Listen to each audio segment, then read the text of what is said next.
2027 में। Next one, एक बहुत इंपॉर्टेंट न्यूज़ है यहाँ पे जो बात करता है सर यूनिवर्सल बेसिक इनकम के बारे में। जल्दी बताओ जी, what do you mean by universal basic income? Universal basic income कोई बताएगा मेरे भाई?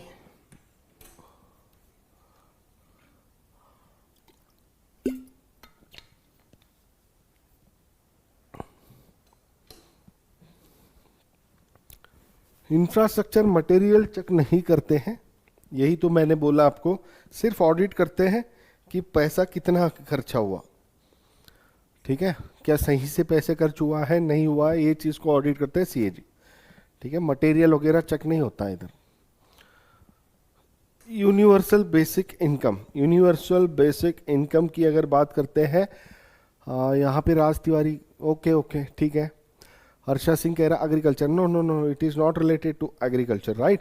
यूनिवर्सल बेसिक इनकम माने सर एक मिनिमम इनकम होना चाहिए हर किसी के पास, ठीक है, जिसको हम लोग कहते हैं, आपने सुना होगा सब पर कैपिटा इनकम भी, एक आदमी कितना कमाता है भाई, वैसे एक मिनिमम एक इनकम होना चाहिए जो पूरी देश में मिनिमम हर किसी के पास इतना आना ही, इतना पैसा होना ही चाहिए, ठीक है। तो वो चीज़ की बात यहाँ पे हो रही है। अब देखो ये आर्टिकल में क्लियर कटली कई सारी चीज़ बताया गया, जैसे एग्जाम्पल यहाँ पे स्टार्ट किया है सर, हमारी देश के अंदर बेरोजगारी बहुत है, अनएम्प्लॉयमेंट बहुत है, ये आप भी एक्सेप्ट करते हो, मैं भी एक्सेप्ट करता हूँ। इसके वजह से लोगों के पास पैसा नहीं है, इसके वजह से लोगों के पास पैसा नहीं है। अब जिसके पास पैसा नहीं है वो होता है सर गरीब, है ना, तो वो होता है गरीब। तो इसके वजह से आप देखोगे जब गरीब बहुत सारे हो रहे हैं और अमीर एक तरफ है सर, गरीब बहुत सारे हो रहे हैं, इसके वजह से हमारी सोसाइटी के अंदर बन रही है इक्वालिटी, इनइक्वालिटी, इनइक्वालिटी भी बढ़ रहा है। इनइक्वालिटी का मतलब क्या हो रहा है यहाँ पे सर, गरीब और गरीब होते जा रहा है, अमीर और गरीब होते जा रहा है, इसको कहते हैं inequality in terms of economical economical aspect, ठीक है। जब ये गरीब है तो ये जब भी किसी के पास कोई पैसा ही नहीं है तो वो कोई डिमांड कर सकता है क्या कि हाँ भाई नहीं ये चाहिए वो चाहिए यही चाहिए ऐसा चाहिए वैसा चाहिए, नहीं सर वो नहीं कर सकता, ठीक है। तो इसके वजह से डिमांड भी कम हो रहा है, जब डिमांड भी कम हो रहा है तो इसके वजह से इकोनॉमिक ग्रोथ भी क्या हो रहा है, कम हो रही है। अल्टीमेटली यहाँ से स्टार्ट किया जाता है सर।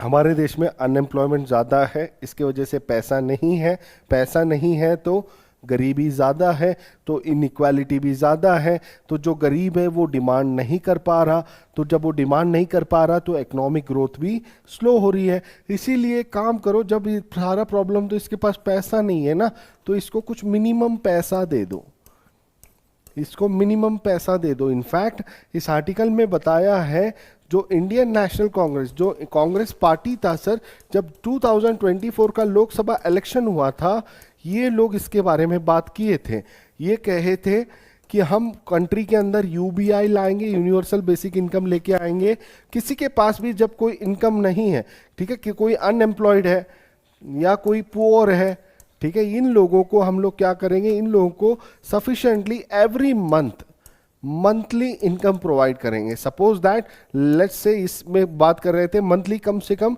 6,000 रुपये हर किसी को दिया जाएगा जो गरीब है, जो अनएम्प्लॉयड है। ये 6,000 रुपये यूज करके वो चाहे एजुकेशन पढ़ेगा या वो खाना खाएगा या वो कपड़े खरीदेगा या कुछ भी करेगा, ठीक है, या नया कोई स्किल सीखेगा या कुछ भी करेगा, इसके वजह से अल्टीमेटली ये 6,000 रुपये इकोनॉमी के अंदर ही आएगा, तो इसके वजह से इकोनॉमी की ग्रोथ होगी। सो ये इंडियन नेशनल कांग्रेस का प्रॉमिस था इन 2024 लोकसभा इलेक्शन, बट अल्टीमेटली वो जीत नहीं पाए, बट सर कुछ खास हुआ नहीं है, ठीक है। इनफैक्ट इस आर्टिकल में दूसरी चीज़ ये भी बताया गया है, एक बार हम लोगों ने पढ़ा था सर, एक चीज़ याद रखना, गिनी कोएफिशिएंट, यहाँ पे बात कर रहे हैं गिनी कोएफिशिएंट के बारे में भी, ठीक है। अभी इकोनॉमी आप पढ़ते हो, वहाँ पे काफ़ी सारे कर्व्स वगैरह आप पढ़ते हो, वहाँ पे एक टर्म आएगा गिनी कोएफिशिएंट। गिनी कोएफिशिएंट क्या करता है sir, Guinea coefficient measures inequality in society, society के अंदर कितना इनइक्वालिटी है, ठीक है, इनइक्वालिटी इन द सोसाइटी, ये चीज को मेजर करता है। और गिनी इक्वालिटी ने बताया था, जब इसकी रिपोर्ट आई थी 2025 में, इन्होंने बताया था इंडिया स्टैंड्स अमंग फोर्थ, ठीक है, इंडिया का फोर्थ रैंक आता है इक्वालिटी के हिसाब से, ठीक है, जहां पे सबके पास पैसा है उसके बारे में बात किया था। इक्वालिटी के टर्म्स में इंडिया की रैंकिंग इन्होंने वर्ल्ड में बताया था 4, बट इस आर्टिकल में बताया गिनी कोएफिशिएंट जब इक्वालिटी इंडिया का नापा था तो ये सिर्फ एक्सपेंडिचर को देख के नापा है, सिर्फ एक्सपेंडिचर को देख के नापा है, नॉट इनकम।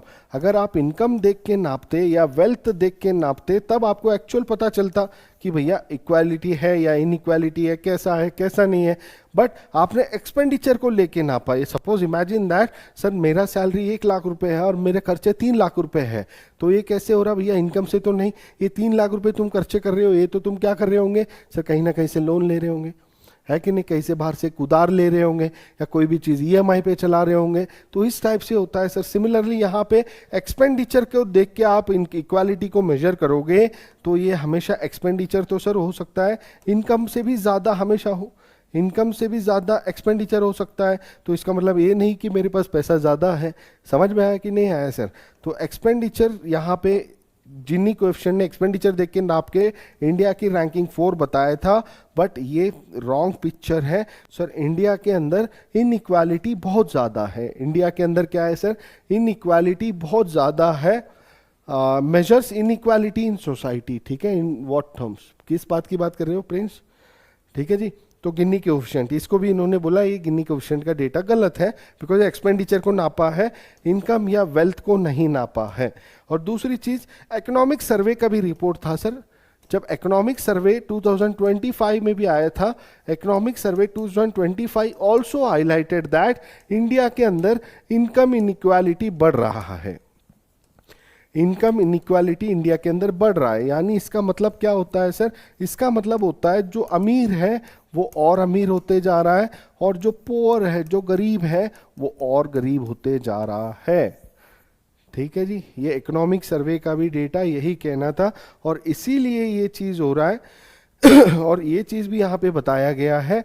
दूसरी चीज यहाँ पे बताया गया, जो लेवल पे वेजेस इंक्रीज होने चाहिए ये नहीं हुआ है, ना ही जो लेवल पे सैलरीड कोई पर्सन है उसका सैलरी जितना परसेंट बढ़ना चाहिए उतना वो भी नहीं बढ़ रहा है। ये चीज़ भी कहाँ पे बताया था, इकोनॉमिक सर्वे में बताया था, ये रिपोर्ट में ये भी चीज़ को हाईलाइट कर रहे हैं सर। और इसीलिए ये कह रहे हैं देखो भैया तुम्हारे देश में तो इतनी इनकम इनइक्वालिटी है, अगर इनकम इनइक्वालिटी को आप खत्म करना चाहते हो, if you wish to finish this income inequality, एक काम करो आप लोग यूनिवर्सल बेसिक इनकम लेके आओ, यूबीआई लेके आओ। यूबीआई में आप यहाँ पे डीबीटी करो, डायरेक्ट बेनिफिट ट्रांसफर करो, डायरेक्टली लोगों के अकाउंट में आप पैसे पहुंचाओ। समझ में आया कि नहीं आया? अब ये पूछ रहे भाई पैसा कहाँ से आएगा, पैसा तो बहुत चाहिए, है कि नहीं? तो ये कह रहे कि सिर्फ आप वल्नरेबल सेक्शन को दो, ठीक है। तो उसके लिए कह रहे, ये खुद कह रहे सर कई सारे स्कीम्स है जो स्टेट के अंदर वुमेन को पैसा दे रहा है, ठीक है, कई सारे स्टेट्स हैं जो सीनियर सिटीजन्स को भी पैसे दे रहा है। तो एक काम करो आप इन सबको मर्ज करके एक ही यूनिवर्सल स्कीम लाओ, इन सबको मर्ज करके एक ही यूनिवर्सल स्कीम लाओ और लोगों को वहां पे पैसे बांटो। क्या ऐसे लोगों को पैसा बांटना इकोनॉमी के लिए अच्छा होगा मेरे भाई लोग, जल्दी बताइए? क्या लोगों को ऐसा पैसा बांटना क्या इकोनॉमी के लिए अच्छा होगा? Of course universal basic income के बारे में अगर देखते हैं, हाँ सर ये कहने के लिए अच्छा है, इनइक्वालिटी डिक्रीज करेगा, ठीक है, काफ़ी सारी चीज़ भी है, बट इकोनॉमिकल एस्पेक्ट में आप बात करोगे sir, it is not good.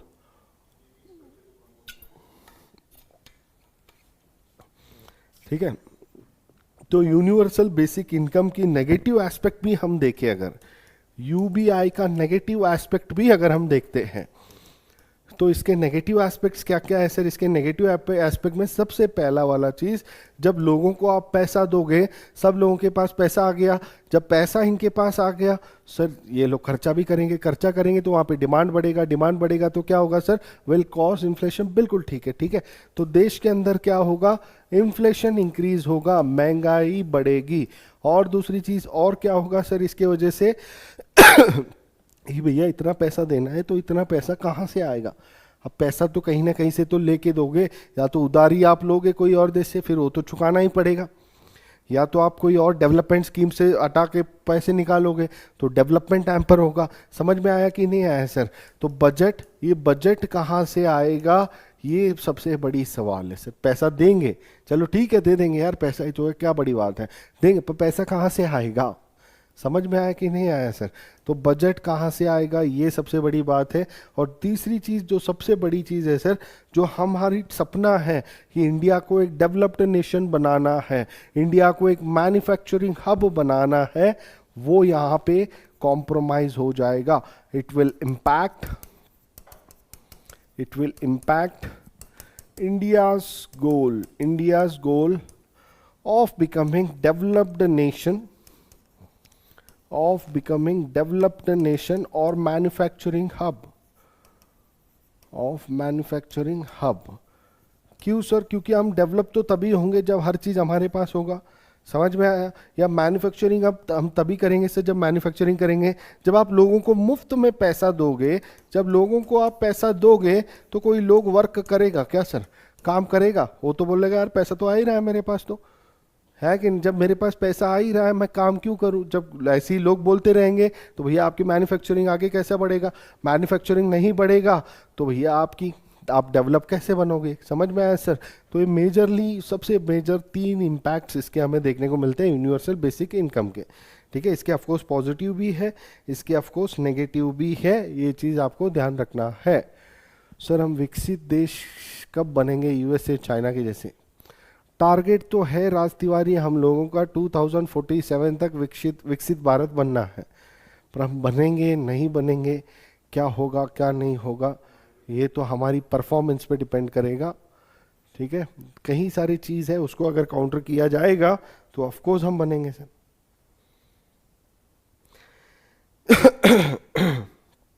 है ना?